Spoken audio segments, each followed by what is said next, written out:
I'm Alexander Lancaster at Two Wolf Studio and with amazing artist, Jarrod Guth. Welcome to Meet the Artist. Thanks for showing up and doing this interview with me. Thanks for having me, man. This is great. Yeah, I love this. I've been looking forward to it. So. Well, you are an artist in Topeka, and are you a native in Topeka? I am. You are? Awesome. Yeah, born here. Lived here for quite a while. I moved around a little bit. Lived up in Minnesota for a bit, and went to K-State. So I lived in. I shouldn't say I went to K-State. I lived in Manhattan. Sometimes I attended K-State. But I lived there and bartended and all kinds of things in Aggieville. So I was a native there and kind of cut my chops on some music while I was there. So you play guitar, you write music, Yep. And so did you get some of that from going to school? No, well, from skipping school. yeah, I would say probably the latter there. Yeah, I started playing guitar when I was around 18 years old, and it was just a couple friends of mine, and we were like, "Oh, let's play guitar." I was a huge Pearl Jam fan, and I was in the Pearl Jam fan club, and I was like, "I want to do Pearl Jam music and everything," and so a couple of friends of mine, we just started playing guitar, and I fell in love with it. It was no longer like try to learn every song that I could. I was like, I want to create with this thing, and that's a huge passion of mine, is just creating something from nothing, and the music was the tool for that, or the guitar was the tool for that. So that's really where I found solace and a passion kind of came out. And at the time I was doing a lot of different things. I was playing hockey and doing art and all kinds of things, and I was just like, I want to push some of this stuff to the side and really focus on music. And so I sat in my room and I would play for like 5 hours. I'd forget to eat, and it doesn't look like I forgot to eat lately, but yeah, definitely it was just like I would not eat. I would just focus on the guitar, and it became an obsession for me, and an obsession that has not been swayed very much at all. So what's been one of the big influences behind that?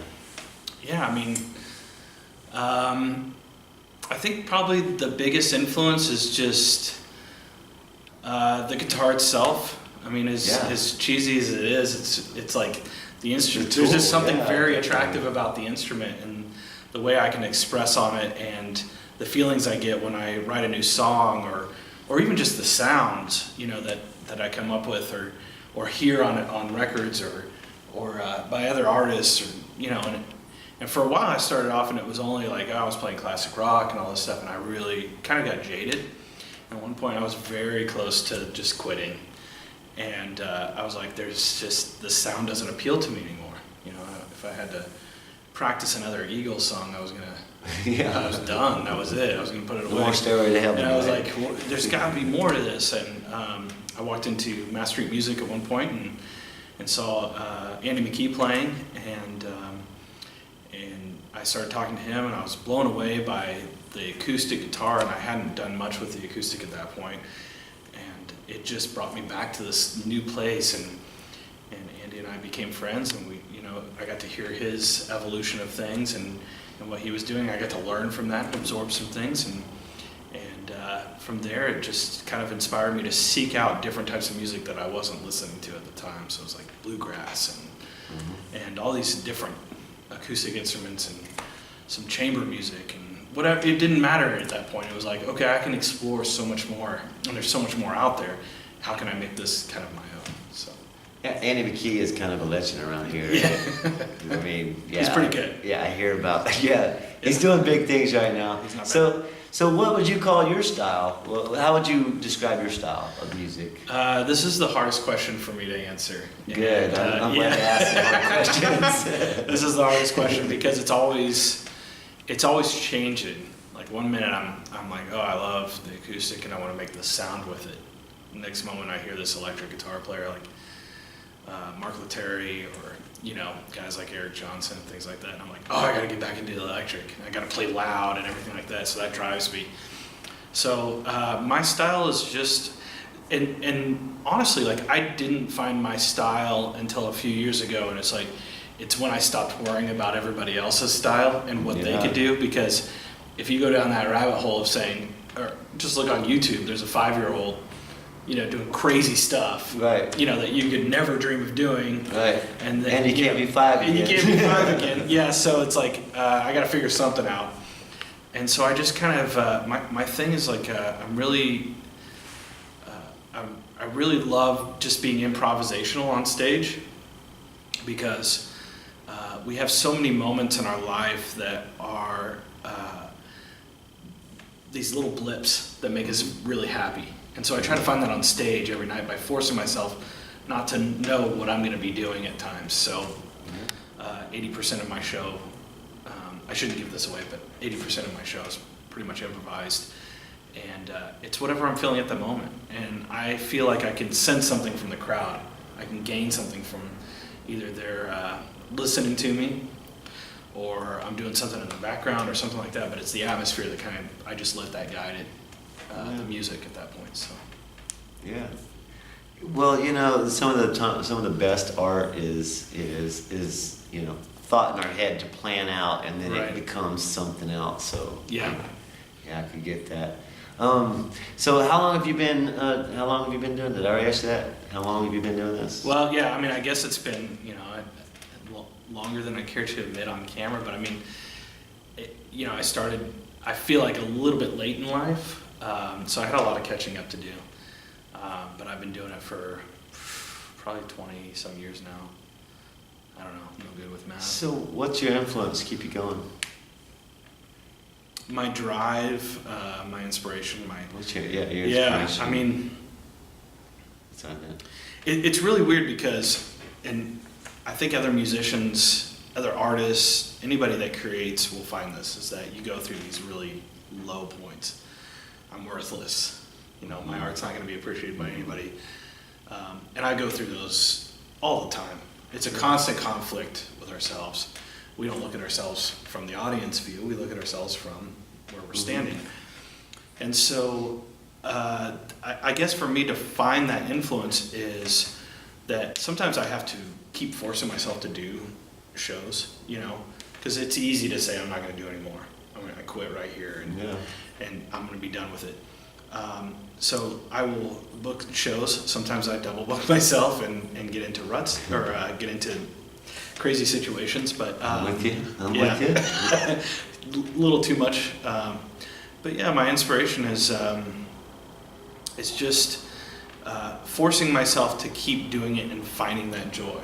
And I think if I wasn't doing the improvisation thing and I just was doing the same thing over and over again, maybe I'd get sour on it, and I have been. So every show, every time you perform, it's a unique situation. Yes, I try to make it unique every time I perform, and so I can find inspiration in that moment. Sometimes it's just listening to something and I hear this little musical moment in a record, or a musical moment by an artist, or it's just a sound that they got with the guitar, and all of a sudden I'm back in it. I'm stepping away for a little while. I don't want to do this. Hear this one thing and it's like, all right, let's do it. What do we got to do? Change everything and get back to going. So that's kind of what inspires me and what drives me to keep doing these things, is that I almost can't let it go. And I absolutely love performing. So that's one of my favorite things in the world. It's just to get up and perform and talk with the crowd and be engaged and find out about people afterwards when we talk. And so I absolutely love it when people come up and talk to me after shows and everything. So I learn about a lot of people. So what's one of your most memorable shows that you've done? It's probably a hard question, but it's tough. But 2 years ago, I was over in Ireland and got to play over there. I've always loved Irish music and their mentality, and one of the coolest things is going over there and meeting the people, and they have a saying that you walk into a pub and you hang out, and they have a saying that says, there's no strangers here, only friends we haven't met yet. And I just fell in love with that thing, and so it made me fall in love with the entire country and playing with musicians. And man, I got to play with some really, really talented musicians, and it was just a lot of fun. So we hit a couple different places, and got to play with the musicians. And at one point, we even, I guess, one of my favorite things about that situation is we weren't even supposed to play. I was there with a couple other guys, Garen Nolan, Ryan Dooley, and I've been playing with Garen for since I went up to Manhattan. So it's been like, definitely 18 years or something. You just like counted that. those years. Yeah. Okay. So we were over there, and we weren't even playing this night. We're just driving around, and all of a sudden we come into a small town, and one of the people we were with just had to use the restroom, so we walked into a pub, and it was a very small pub and nothing going on. There was a few people. They learned that we were musicians, and they got on the phone and they said, I'll call my brother and he'll bring down some instruments. And so they brought instruments to this pub, and they wanted us to perform, and we ended up playing. We went into this pub to use the restroom. We left like 5 hours later. And it was just drinking and talking with the people there. And that, to me, that's not even a show necessarily, but it sticks out so much in my mind because awesome it was experience. such a connection. We were singing and everybody's requesting songs and everybody's having fun, and we were, drinking and connecting with the people, and it was just a good time.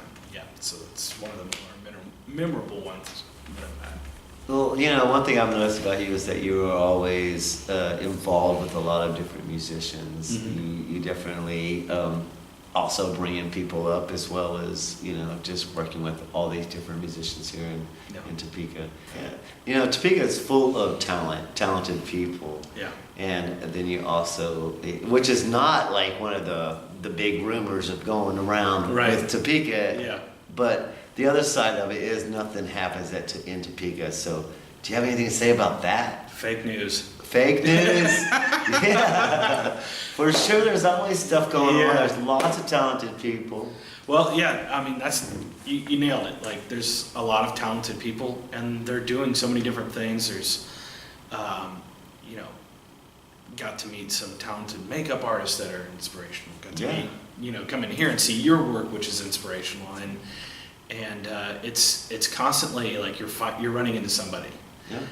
And so, when I go to these when I talk to people from other towns, I'm like, ugh, Topeka. And I'm like, no, it's never been that way. Right. I have problems with the town. Anybody would. Mm-hmm. It's a town that you grew up in, So you're always trying to get out and see what's better in life. But the thing is that I found a good audience here. I found good people that I can be with, good musicians that I can play with, and there's no shortage of talent. And it's really weird because when you go to other towns and stuff like that, there's this traveling mentality. So whenever somebody comes to see a band here, they're from Kansas City. Mm-hmm. And all of a sudden there's this mystique and great thing about them. But I'm not seeing anything different than what I'm seeing from the musicians that are here in town. Yeah. Except for the status. Except for the status that you're from somewhere else. Yeah. And I've been on enough boards, and I've been involved in enough projects and things like that to know that we have plenty of talent. There's no shortage here, and I love being engaged and involved with that talent. In fact, I've been in situations where, it's like you're on the board for something, you plan an event, and all of a sudden there's 4 events that same day. So if somebody tells me there was nothing going on, I'm like, no, there was 4 events on this one day.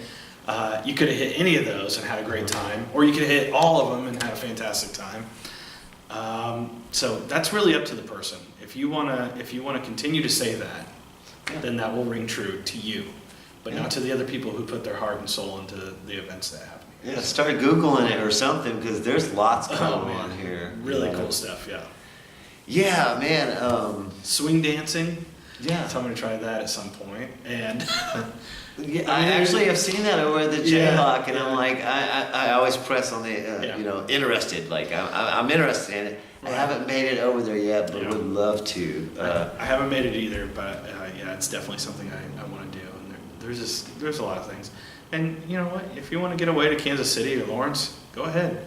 But don't pretend that you're getting away just because there's nothing to do here. Yeah, you can go to Kansas City and you can see traveling artists and stuff. Yeah. But I think something that's really amazing about Topeka is that we are building this grassroots art scene within music and dance, performing arts, all of it, visual arts, all of it is really, we've created this grassroots kind of art scene here in Topeka. And I think a lot of people do look at it and go like, how are they doing it? Yeah. Like, how do they do it? And I'm pretty happy to be like, we're being part of this. And how we're doing it is by being a feather in the wing and not trying to be a bird. Right. We're flying together with the help of each other and all the artists that are gathering together. The same way that we do here at Two Wolves in the Artist Den. And that's what I was saying about you too, is you're always involving other artists. Even though you may have a solo show, you still have other artists involved in it, and I appreciate that. I think that's something that I really do. I think that's something that's very unique, and that is going to be the answer to when people are looking at Topeka and saying, you don't have this major university, you don't have, this other stuff. Yeah. How are you guys doing it? Just like they look at Noto, just like they're looking at downtown. Like, how are you guys doing it? And it is it's awesome, really cool. Yeah, just in Noto last first Friday that they had, there was all kinds of street performers and everything. It was such a cool, fun environment.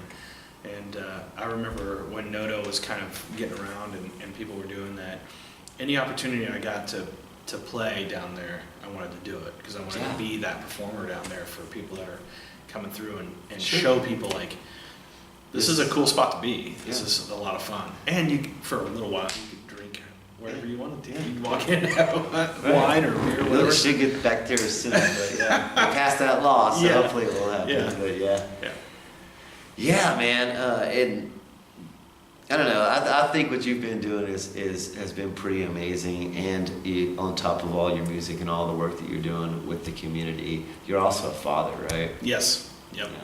Got a pretty amazing son, and talking about inspiration.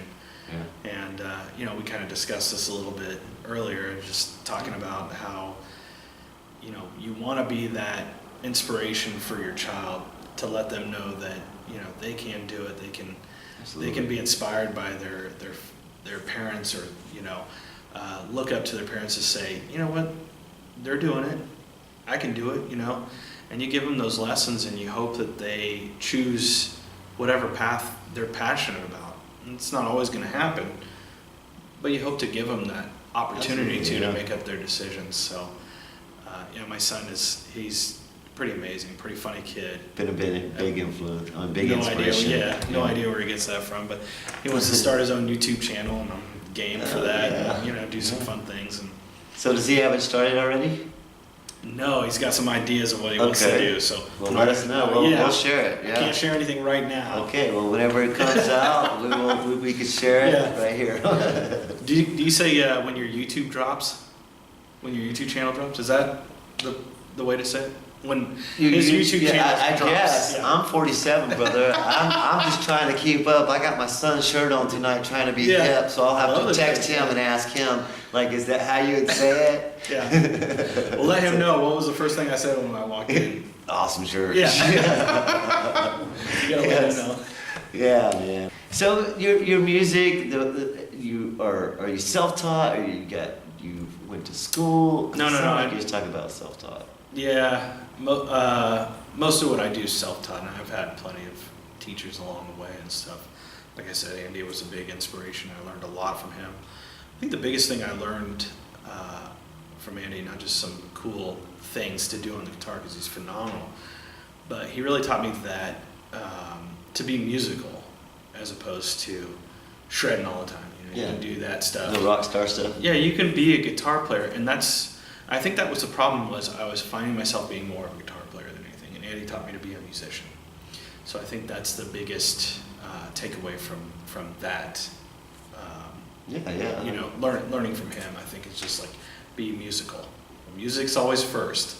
Whatever you're doing to get you there, that's fine, but technique is going to help in some of that stuff, but be musical and be passionate about what you do. So I try to live that on stage, man. I can see it on the stage, man. I definitely can. So, what are some of the things that you're working on as far as what you're doing with your music? So here's the thing. I've taken a little bit of a performance break. Mm-hmm. pushed myself back into the writing thing, fell in love with electric guitar again, so I'm really excited that Monk's Wine is actually getting back together. Yeah, Monk's Wine. So I Ash know. Reynolds. It's been a couple of years, ain't it? Oh man, yeah, and I have a feeling we're going to be better and better.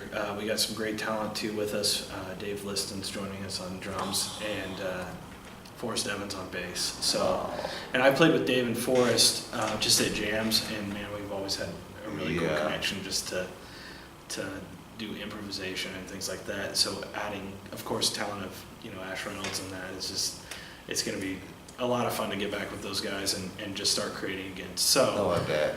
I've been doing the solo acoustic thing for a while. I love it because people say, "Hey, can you play the show?" And I look at my calendar only and say yes or no. Yeah. So it's kind of on my time. I can book myself, but I miss playing with some guys and hearing their input into the music and hearing what they have to offer. And those three guys have a ton to offer, so I'm really excited. So is there another band with you and David in it that you guys play? No.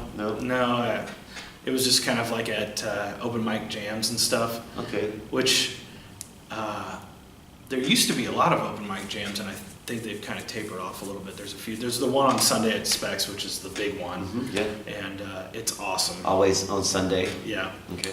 And then there's the one. Well, I don't know. Always on Sunday. Look on Facebook. I think it's there every Sunday. Yeah.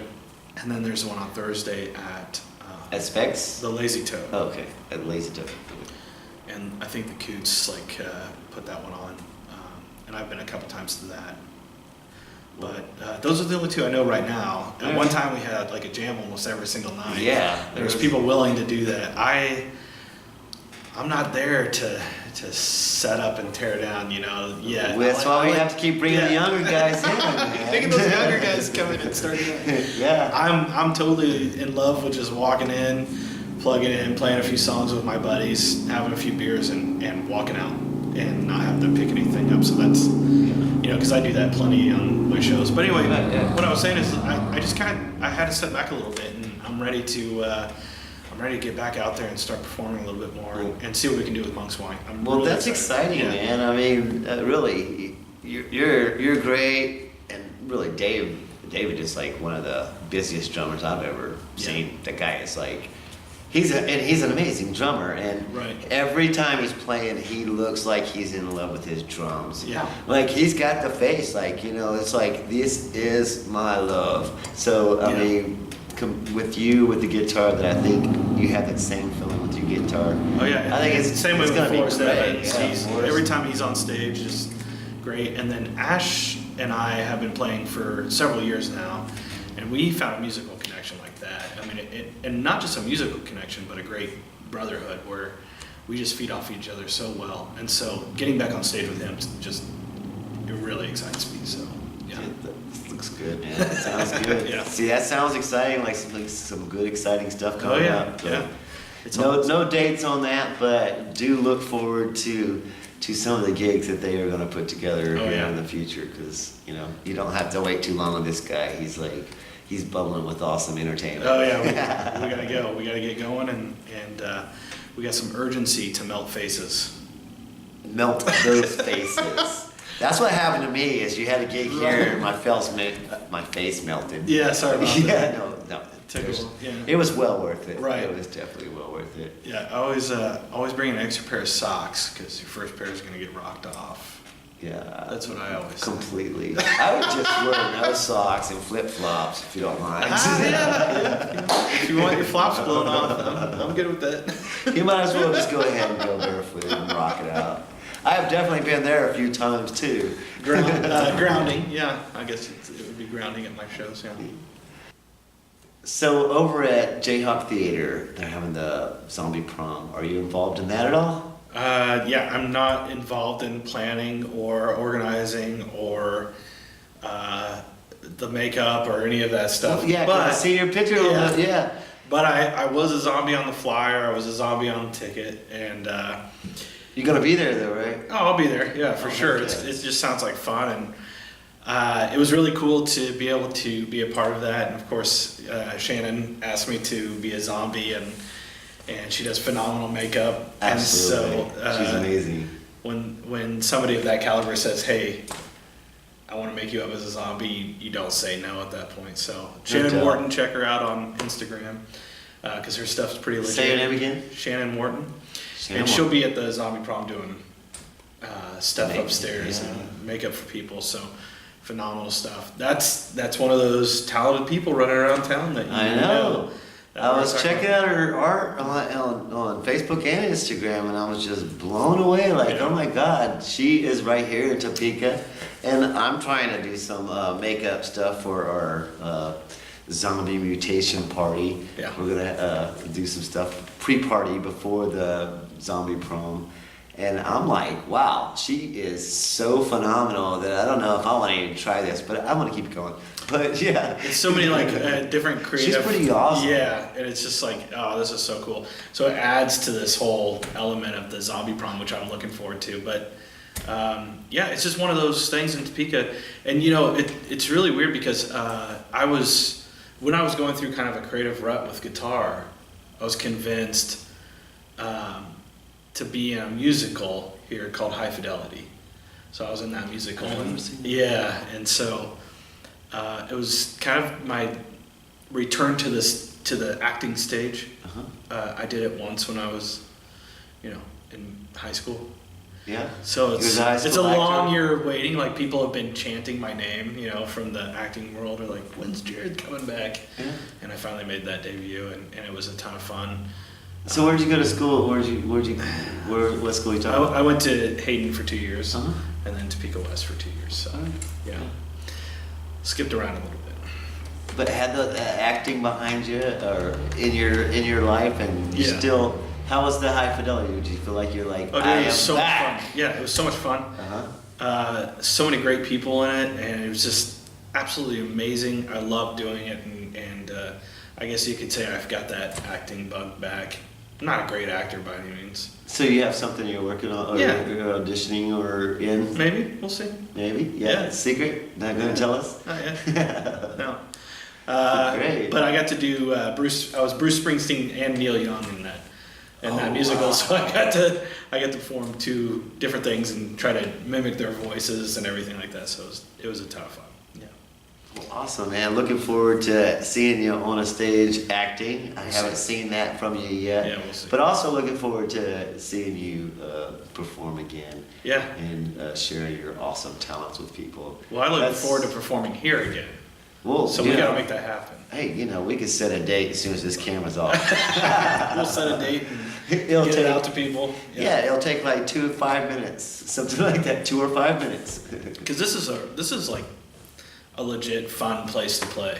I love the Man, intimacy of the people who are up close to you, and it's for what I do. This place is phenomenal. It's perfect. I appreciate that, man. I really feel like, it's my responsibility anymore to have a gallery, and I don't always call it a gallery, but have this den here so that we can share our art. And, another thing I love to see is when all the artists are in the room. And there may not be a bunch of patrons, but there's a lot of artists, and we're all networking and Yeah. talking.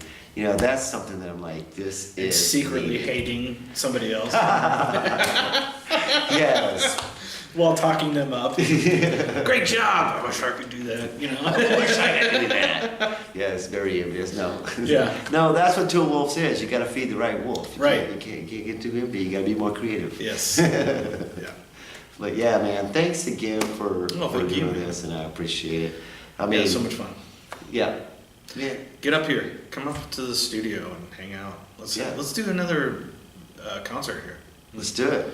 We're gonna have a date. By the time this video is posted, Yeah. I will have the date right on the line now here. Yeah, and I'll give a shout out to Nate Dingman, who jumped in at the Oh my last God, minute that to, dude was so amazing yeah, too. and so that would be fun to play with him again. No doubt. I'm gonna have to give him more than like 8 hours notice. I think. I He probably mean, would like that. I say it all the time. A lot of times, you missed it. Yeah. A lot of people missed it. There was a lot of people here, but there was a lot of people that missed it because that Right. was just, to me, That was an amazing experience where it really did feel very comfortable, very like one-on-one kind of thing happening, and yeah, it was. Y'all was y'all was just making it up as you go. I could have swore there was feathers in here because I floated down the stairs on afterwards. So That's the feathers I'm talking about. Yes. Yeah. Well, thanks again, Thank brother. you. I appreciate it. Thanks for having me. Yeah, man. I look forward to setting that date, and we'll get that out there for you to perform here at Two Wolves. And then anytime you have something that's coming up, let me know. We'll get it out there. Yeah, for sure. But other than that, Let's go have a beer. I'll see you at Zombie Prom. No, you'll see me right now. We're going to go have a And beer. we're going to get ready to go. We're ready to turn the camera off and go have a beer over at Celtic Farm. Yeah, sounds good. All right, brother. Thanks again. Thank you.